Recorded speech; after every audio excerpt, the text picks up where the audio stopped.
Say? What is the greatest book you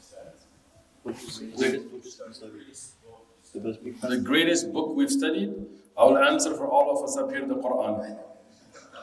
And no doubt that the Qur'an is a book that not only has worldly benefits, spiritual benefits, the aqidah, the belief of Islam is based on the Qur'an.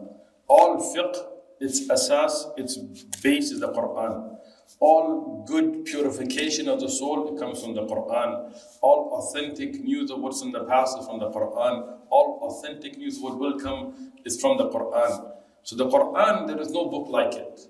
And there is no book in the world that's studied as much as the Qur'an. Not the Bible, not the Old Testament, not the Gita, not the Mahabharata, not the whatever, Machiavelli, Art of War, whatever else book you take. Nobody studies. I went through Bible studies. Growing up, I went through Bible studies. And no church that I ever went to study the Bible like the Muslim study the Qur'an. Even a Muslim who's away from the deen learns more of the Qur'an than practicing Christians do. Right? I mean, the Qur'an is memorized word by word, letter by letter, sound by sound, even makharij, how the kha and qa and ka and ta and ta and every letter, how most of the people that memorize the Qur'an are not Arab. Like our brother Abdul Wahab broke it down right now. He's not Arab, but you see how he recited the Qur'an? So that's one thing, right?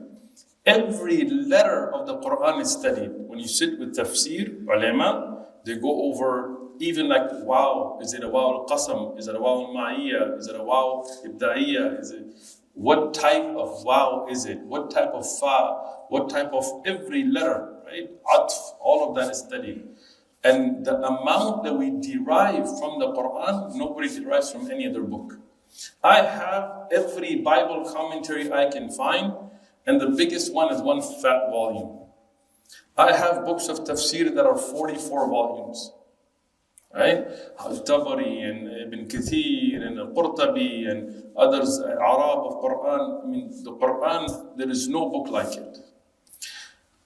If you want to know other than the Qur'an, then we can let them give. But if it's general, no doubt the Qur'an.